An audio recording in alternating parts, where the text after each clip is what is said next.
Iron, calcium जैसे शब्द शायद आपने सुने होंगे, लेकिन क्या आप जानते हैं कि ये अलग अलग प्रकार के खनिज हैं जो शारीरिक कार्यों को बनाए रखने के लिए महत्वपूर्ण हैं। खनिज एक सूक्ष्म पोषक तत्व है।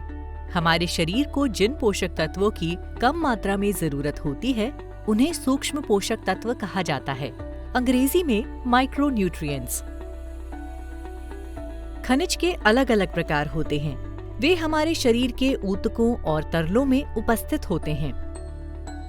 मानव शरीर में कैल्शियम और पोटेशियम नामक खनिज ज्यादा मात्रा में पाए जाते हैं। इन्हें प्रमुख खनिज मैक्रो मिनरल्स कहते हैं। लौह तथा आयोडीन कम मात्रा में पाए जाते हैं, इसीलिए इन्हें सूक्ष्म खनिज माइक्रो मिनरल्स कहा जाता है। कैल्शियम का कार्य है हड्डियों का विकास और मजबूती, दांतों का स्वास्थ्य और उन्हें मजबूती देना, छोटी मोटी चोट लगने पर खून का थक्का जमाने में सहायता करना, मांसपेशियों को गति देना। दूध, चीज, मछली, गोभी, पालक, मेथी, हरा धनिया, पनीर, घी, छाछ कैल्शियम के स्रोत हैं। कैल्शियम की कमी से हड्डियों की कमजोरी और टूटने की संभावना बढ़ जाती है, दांत कमजोर हो जाते हैं और मांसपेशियों में ऐंठन होती है। बच्चों में ये रिकेट्स रोग का कारण बन सकता है। इसमें हड्डियां लचीली होने लगती हैं। बढ़ती उम्र के साथ महिलाओं में कैल्शियम की कमी दिखाई देती है। पोटेशियम तरल संतुलन को बनाए रखता है और मांसपेशियों के संकुचन को नियंत्रित करता है, जिससे हम थकावट महसूस किए बिना सक्रिय रह सकते हैं। गाजर, शकरकंद, सुरन या जिमीकंद, ड्राई फ्रूट्स, ककड़ी, संतरा, केले में पोटेशियम पाया जाता है।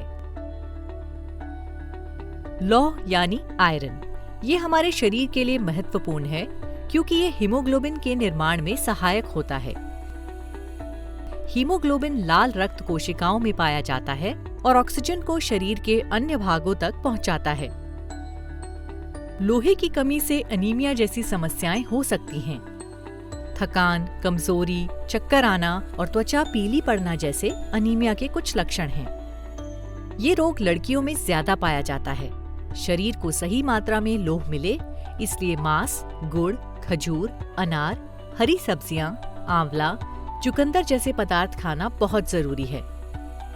आयोडीन मस्तिष्क और थायराइड की कार्यप्रणाली को सुचारू रूप से चलाने के लिए आवश्यक है। आयोडीन युक्त नमक, आयोडीन युक्त मिट्टी में उगाए गए पौधे, समुद्री भोजन जैसे मछली और समुद्री शैवाल, सीवीड आयोडीन के प्रमुख स्रोत हैं। भोजन में आयोडीन की कमी से घेंगा नामक रोग हो सकता है।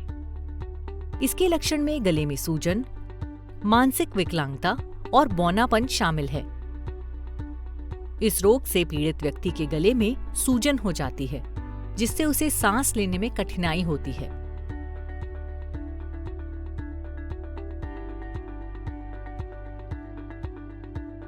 जाने से पहले आपके लिए एक सवाल। एनीमिया से बचने के लिए हमें किस प्रकार का भोजन खाना चाहिए?